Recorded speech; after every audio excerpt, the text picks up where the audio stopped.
Hello, UNIV 100 class. It's Steve. I hope that you're doing well.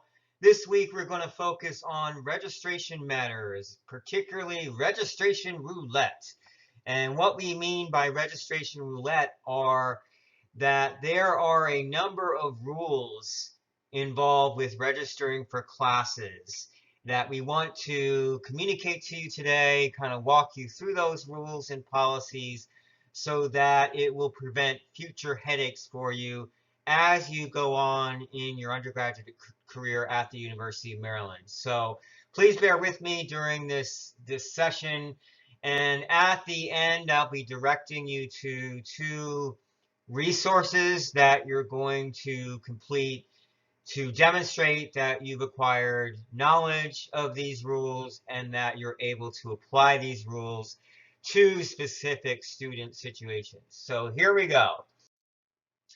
So listed here, we have a number of common registration topics and themes that you can expect at one point or another throughout your 4 years at Maryland. You will encounter some of these topics or themes. And we're going to touch on each of these briefly today and then kind of give you some scenarios that relate to each of these different topics and themes as well.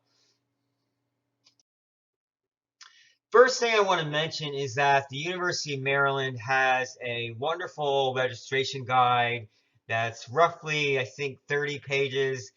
We're not expecting that you're going to go out and read this guide from front to back, but I would suggest that you bookmark this guide on your computer or on your phone.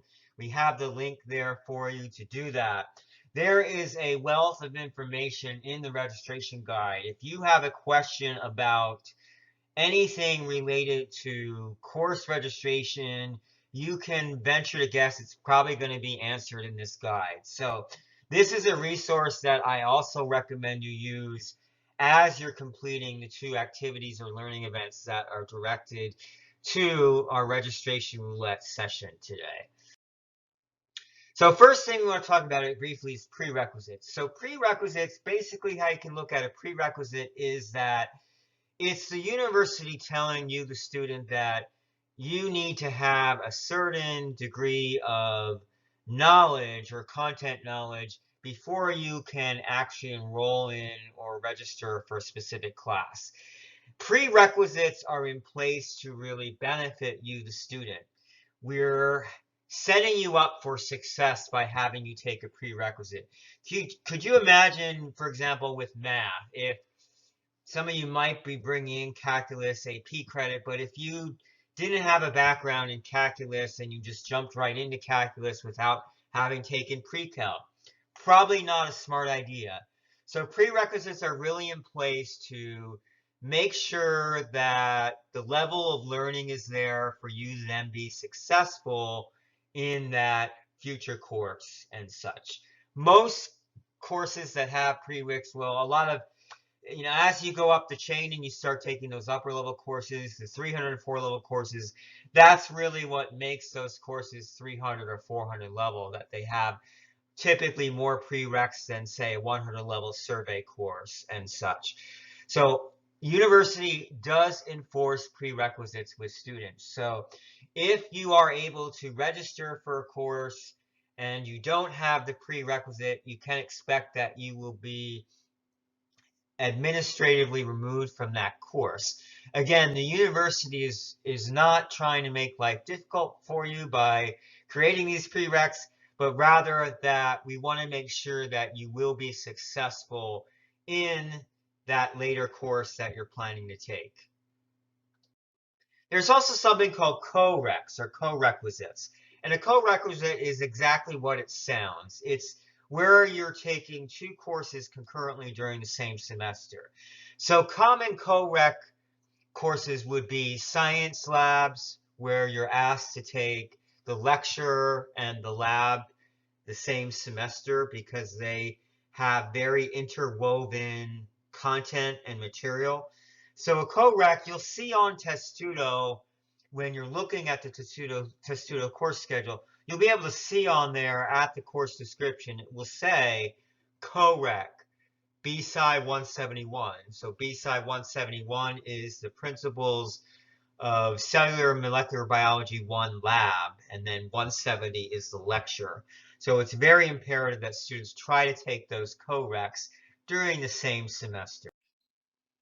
The university also has instilled credit limits for students. So during the registration period, we don't want a student signing up for more than 16 credits. As you probably know, a full-time student is 12 credits. You pay the same flat tuition fees if you're a full-time student, whether you're taking 12 credits or 15 or 16. So there is an advantage to trying to take more credits from a financial standpoint in a given semester because you pay the same amount of money and such. But you also have to make sure that you're not taking on too much. Now, let's say that you're registering for your classes for the upcoming semester and you register for 16 credits. Maybe you're in four 3-credit classes and 1 4-credit lab, which would equate to 16 credits. And then there's a 1-credit course you'd also like to sign up for. You can contact the department for your major or the college that your major falls under to see if they would be able to grant you a stamp, an electronic stamp, which we'll talk about in a second, to register for 17 credits. Now, anything more than that is going to be a little tricky. So once the schedule adjustment period opens up on the first day of classes, students can register for up to 20 credits without needing any permission from an advisor, a department advisor, or a college advisor. So we like to let students know that.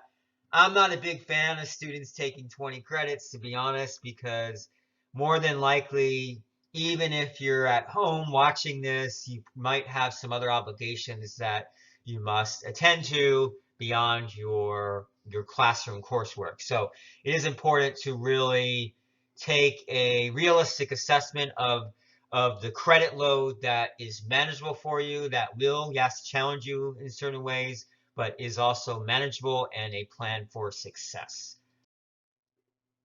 We also have something called duplicate credits. So this is something that can really trip students up at times. So there are courses that are considered duplicate credit, meaning the university on Testudo, they'll give you a list of courses and say you can only receive credit for one of the courses from this list.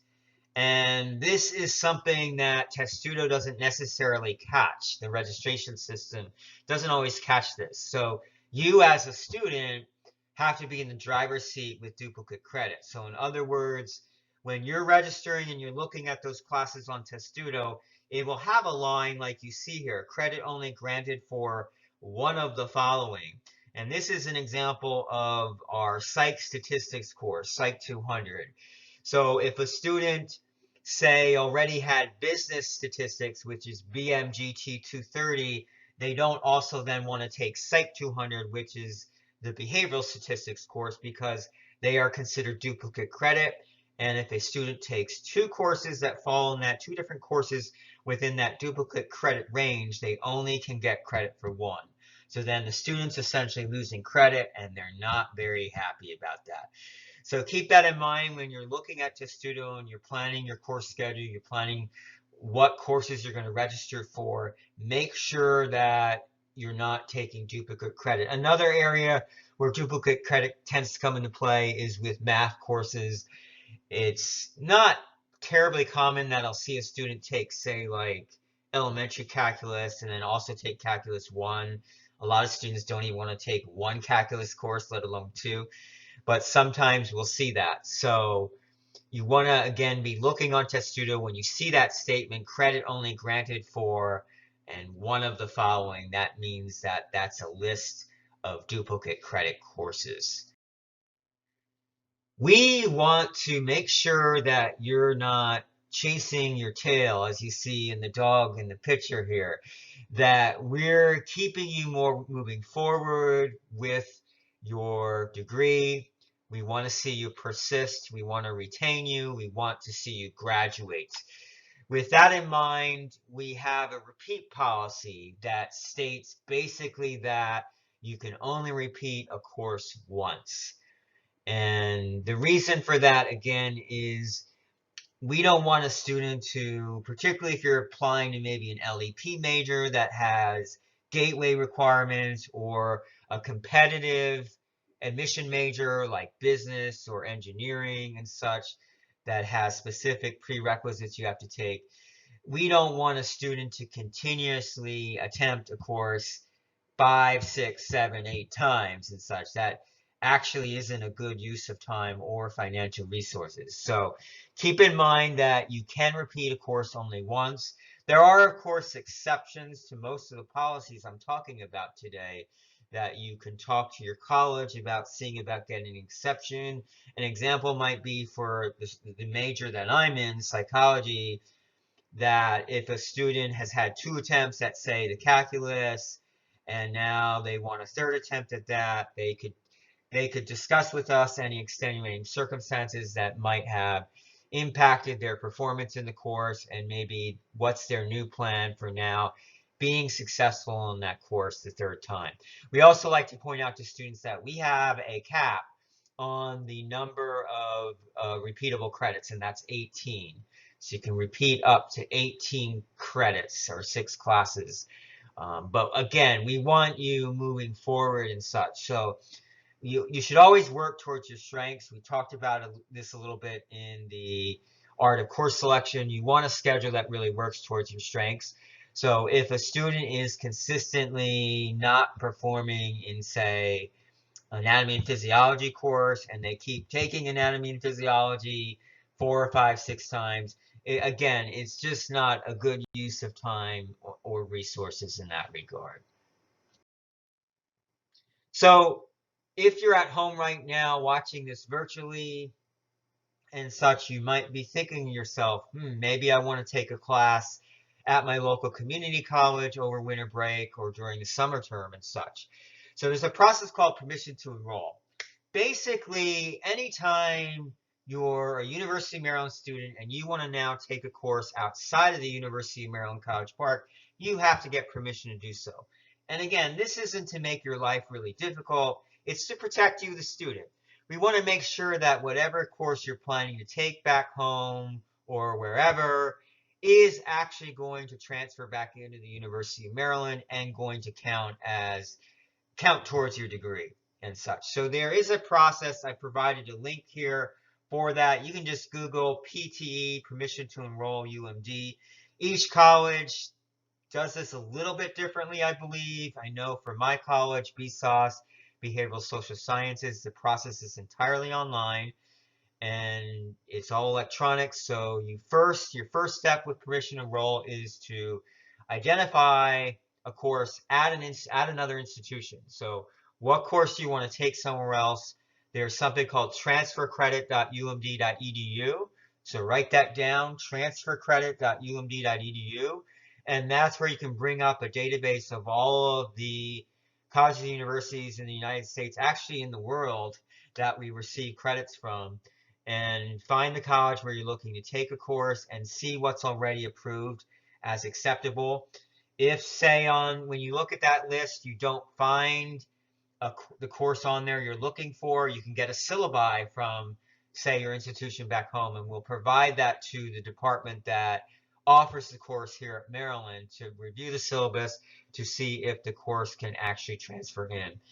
And so that's that process. And then after you get it approved, you'll receive email notification that it's been approved. And then you can register for the course at the school or college where you're looking to take it. Always remember then to have a transcript sent to the University of Maryland after you complete the course and the letter grade is showing on your transcript at that institution. You don't want to send it before the letter grade posts your transcript at that school, because then once we get the transcript, it's not going to have that course on it. So make sure that you wait and have an official final transcript sent to us after the grade for the course is posting on your transcript at that school.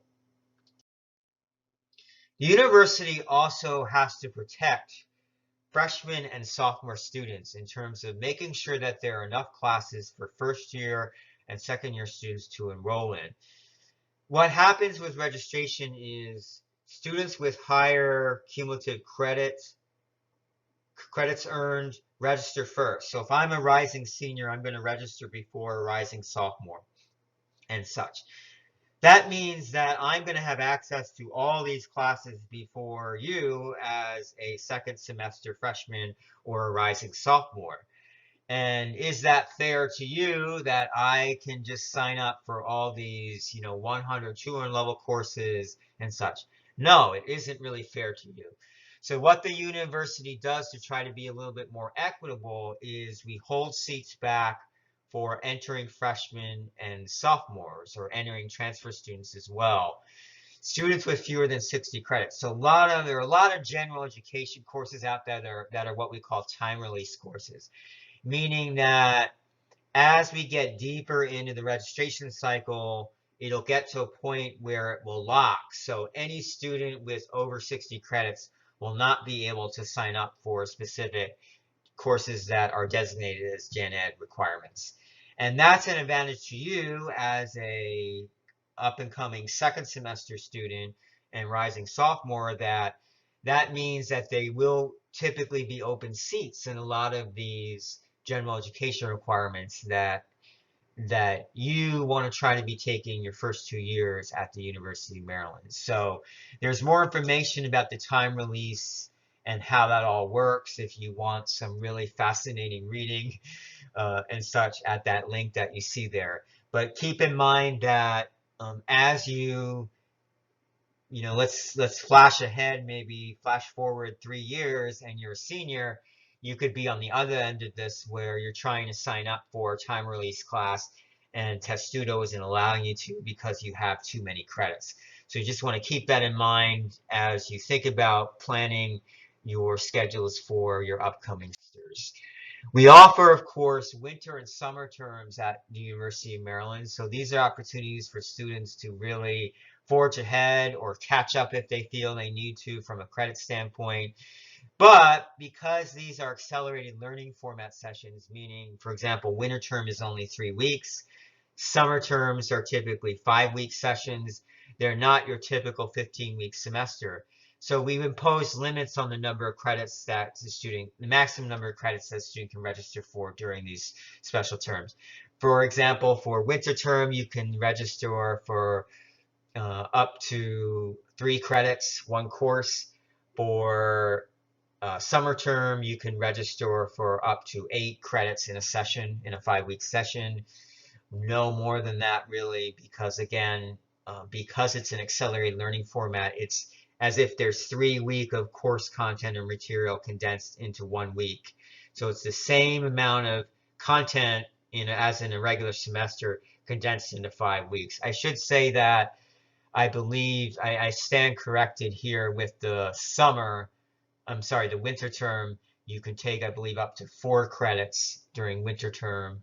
So you could always take a 3-credit course in a 1-credit class, but no more than that. They don't typically offer labs during winter term because, again, it's a 3-week session and such. Oh, by the way, winter and summer terms are handled through the Office of Extended Studies, oes.umd.edu. So that's where you would go to get more information on specifics about tuition costs, tuition deadlines, things like that. You'll sign up for courses for winter and summer term just like you would during the regular semesters on Testudo. But oes.umd.edu is a great link to use to access information about winter and summer terms. Withdrawals. So this is a somewhat unpleasant topic for students and families and such, but we're going to talk about it anyway. So there will probably be at some point during your undergraduate career where you are scratching your head and saying, I wonder if I should withdraw from this class. So the university has a schedule adjustment period, which is roughly the first 2 weeks of the semester. Most universities call it add drop. For some reason, University of Maryland calls it schedule adjustment. Anyway, during the add drop / schedule adjustment period, you can make adjustments to your schedule during those 2 weeks without needing to withdraw from a class or having a W on your transcript. So it means that I can drop a class, add a class, and it's not going to reflect on my transcript that I dropped the class. I mean, it's going to show on Testudo that you dropped the class, but you're not going to have any indication on your transcript that you were ever registered for the class in the first place. However, beyond that schedule adjustment period, usually into early November or so, is the withdrawal period. And it's called the drop with a W period. And the university recognizes that things will come up that might warrant a student to withdraw from a class. So if you've registered for a lot of credits for the semester, let's say you kind of do a not so smart thing and register for 20 credits and you're feeling a little bit overwhelmed by that, and maybe withdrawing from one course might actually ease your concerns and anxieties, your mental health, contribute to your mental health a little bit, allow you to devote more time to those remaining 16 credits or so. That might be a good thing to do. A W will appear on your transcript. Let's say I'm not performing very well in a class. It's getting towards the end of October, early November-ish, and I'm kind of calculating my grade, and it's not looking like I'm going to probably pass the course. Is it better to have a W on my transcript or an F? Well, the W doesn't factor into my grade point average, so in that case, it's probably better to have the W on my transcript. I recommend not having a pattern of W's on your transcript. That's the reason why the university has instituted a maximum number of W's you can have, up to 18, I believe it is, 18 credits of W's, because they don't want you having a pattern of having W's every semester. Now, there is, of course, withdrawing from the semester. So let's say that I'm ill and I'm having some health challenges at the moment, and I don't think I'm going to be able to really complete any of my remaining classes. It's probably better that I withdraw from the semester, and you can withdraw from the semester up to the last day of classes. So that's the deadline for withdrawing from classes, from withdrawing from the semester rather, where you see I have that here deadline. The actual deadline for withdrawing from one course is going to be earlier, say in, again, early November-ish or so, depending on the semester and such. So hopefully you understand that. Again, you can basically withdraw from one course in a semester. Let's say you, though, have a second course that comes up that's really a thorn in your side, and it's really causing you a lot of stress.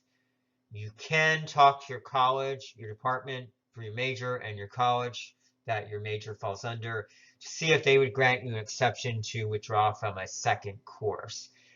That can be somewhat of an uphill battle at times, but it's not to say it hasn't happened and such. So keep in mind, again, withdrawals are at some point during your academic career, you may be thinking about withdrawing from a course, and that is okay. There's no stigma tied to that. We just don't want to make sure that you're withdrawing from too many courses.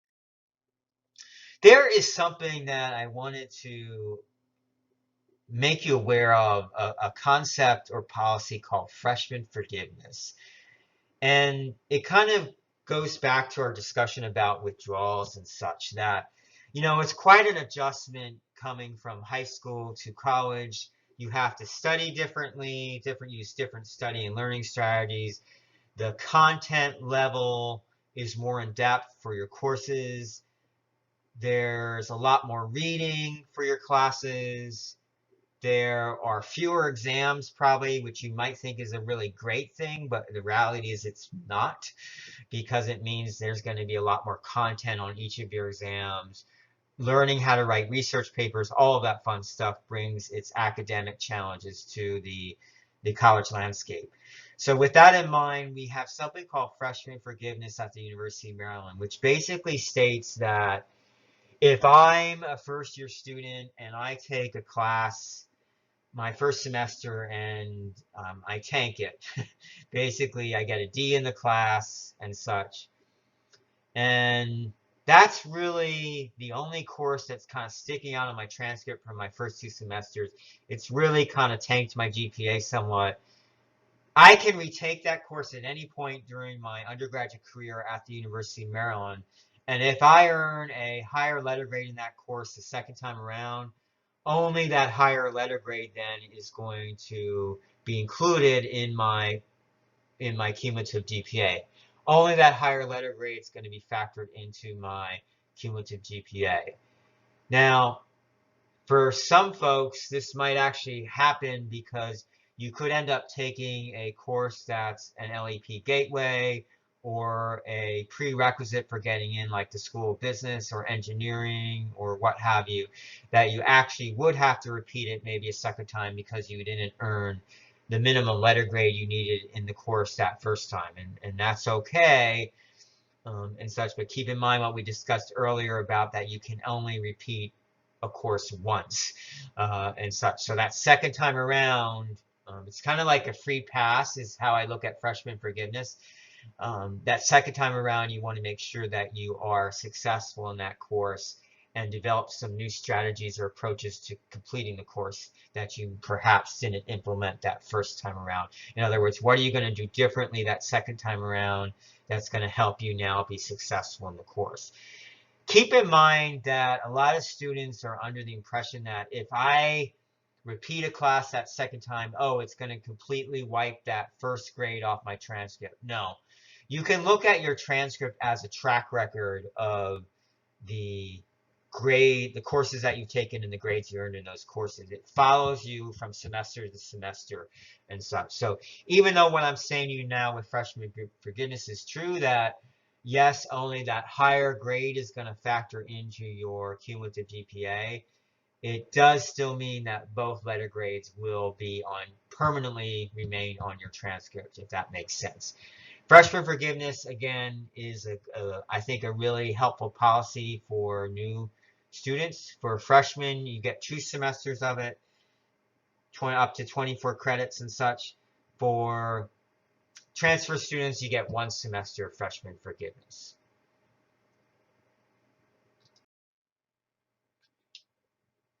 It's inevitable that at some point, as a University of Maryland student, you're going to have to waitlist for a class or go on a hold file for a class. I wanted to briefly talk about the difference between waitlist and hold files. So how you can look at this, I'm a very simple-minded guy, so I'm going to try to break this down as simple as possible.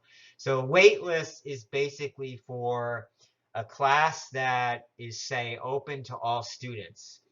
So let's say it doesn't really have, let's say you meet the prerequisites for the class and any restrictions for the class, if there are even any, and such. But the class is full. So if I'm trying to, let's say social psychology as an example. Social psychology is a course that's open to all majors of the university, even though it's a, let's put the time release component of it aside for right now because it is a time release class. If it gets to the point of me registering, and freshman connection students, you will typically register in December, early December, like around December 7th, 8th, or 9th, depending on the semester.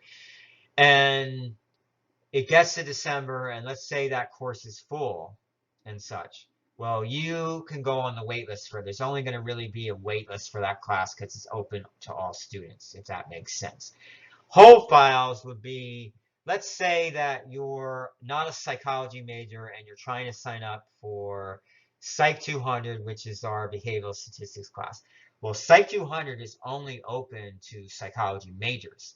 So in that case, I'd have to go on the hold file for the class. So hold file is if you meet the prereqs, you always have to meet the prereqs, but you don't meet the restrictions for the course. So it'll say on Testudo, must be a psychology major, or must be a student in CMNS for a particular class. So you want to really read carefully on Testudo, those little notes there. And if it's saying must be in CMNS and you're not a CMNS major, you're not going to be able to outright just register for that class, if that makes sense. So there you'd go on the hold file for the class. So just as if you're registering for any class, you'll go log into the Testudo, the university's course search, selection, and registration system, and you'd go in to actually register the course, and it's going to give you then a restriction that says, oh, you're not a CMNS major for whatever course it is, and it should then give you the option of what would you like to go on the whole file for the class, and then you check a box that says yes to that, if that makes sense. So again, at some point during your tenure at the University of Maryland, you probably will encounter a waitlist or hold file for a class.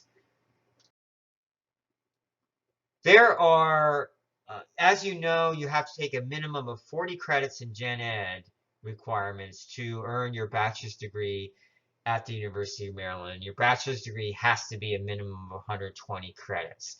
And so I encourage students to try to really work into getting their Gen Ed requirements completed within those first 4 semesters at the University of Maryland.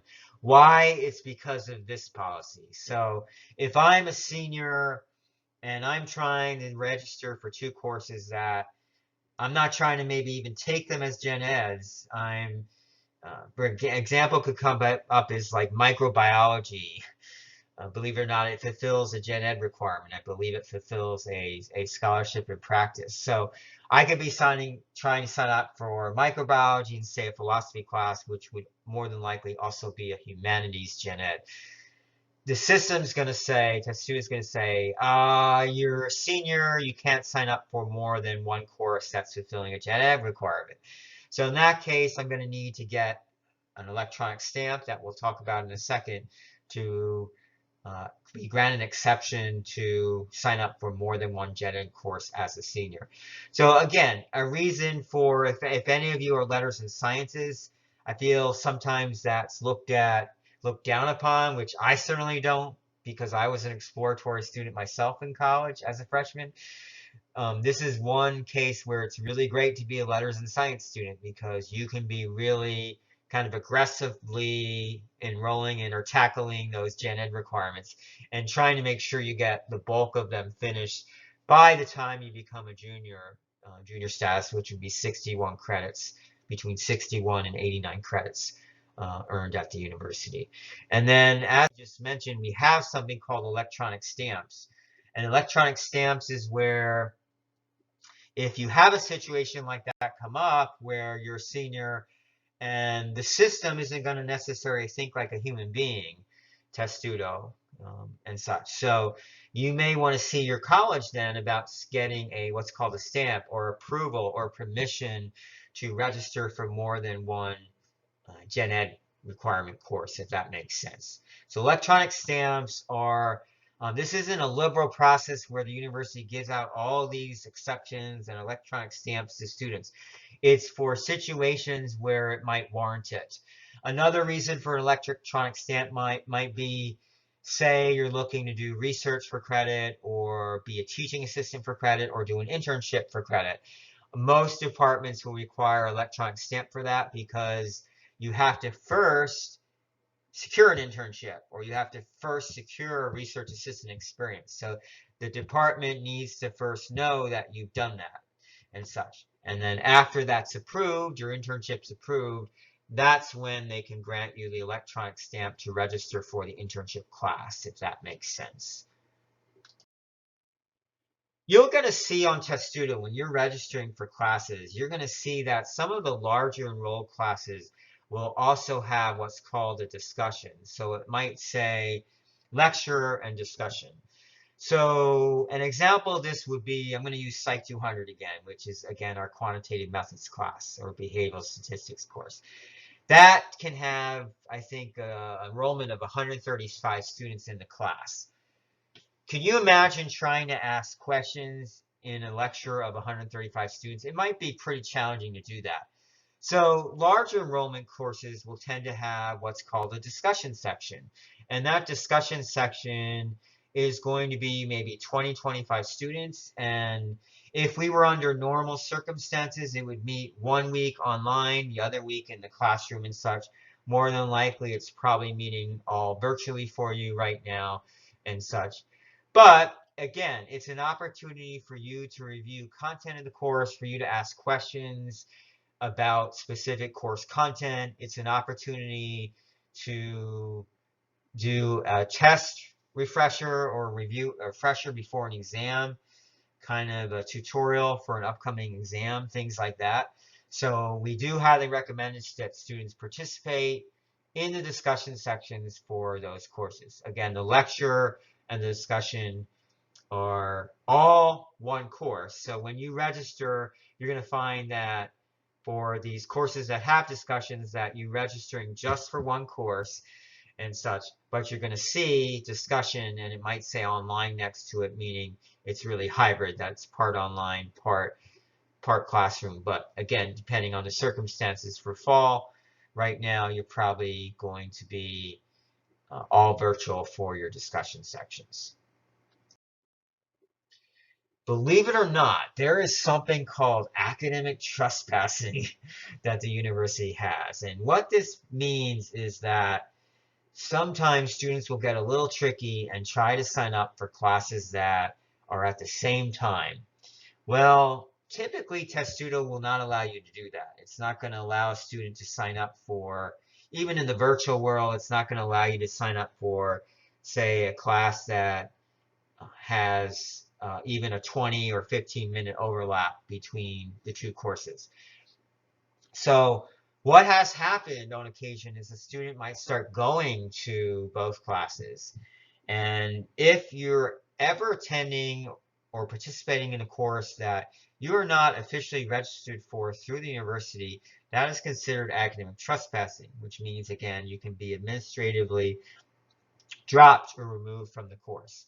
You never want to do that and such. Now, let's say you're in marching band or you're in a student organization that's demanding of you to be somewhere at different times throughout the semester.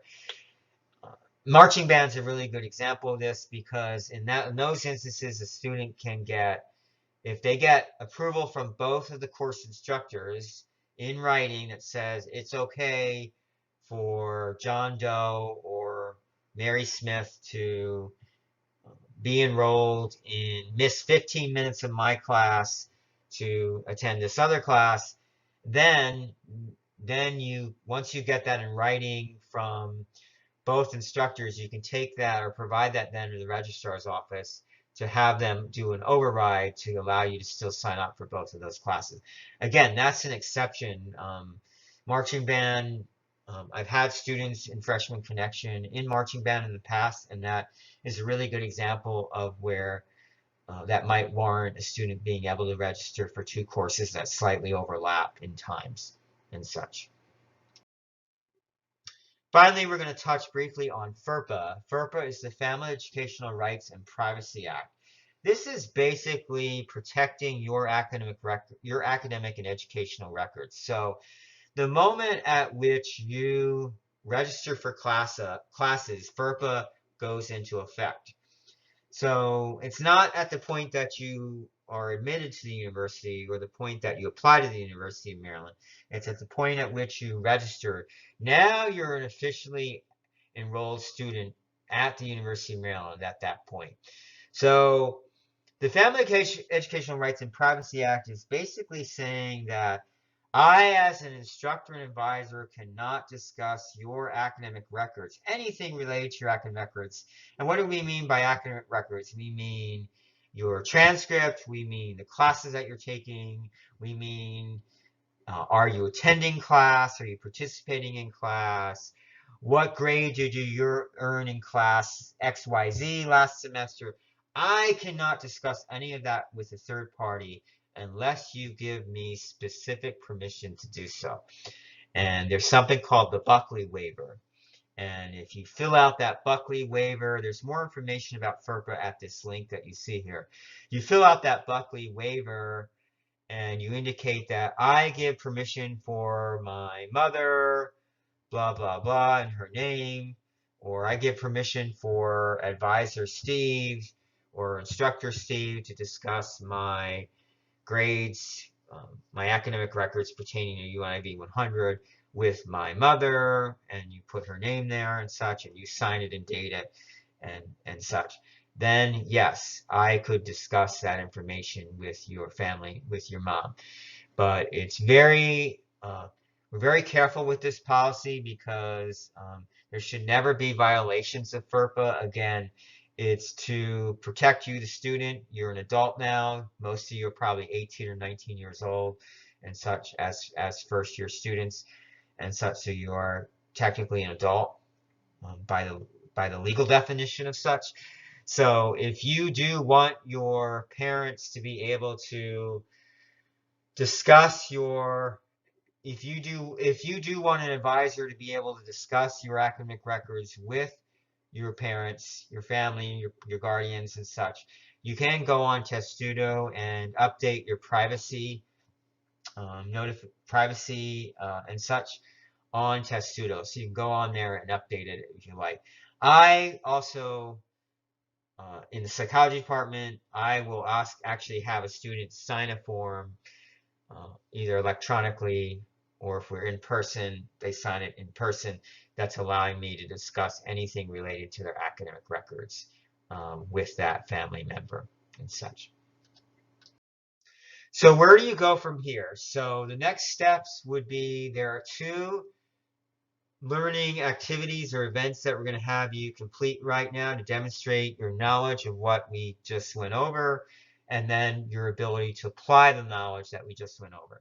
So the first step is a quiz on Canvas that I'll have up there for you to complete under the registration roulette module, the week that says registration roulette.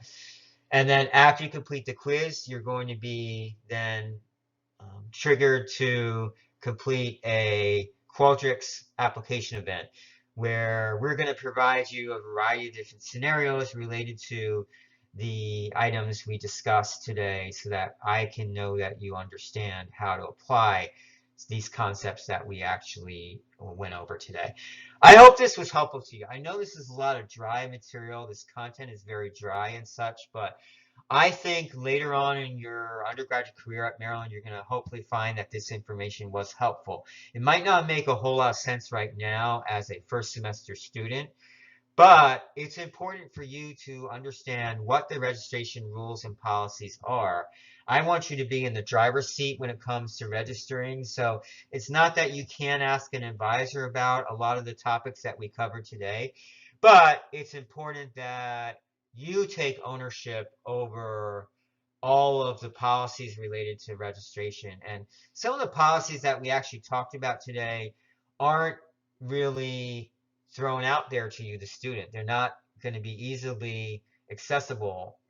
You can find a lot of information online, of course, through the registration guide and the registrar's office website and such.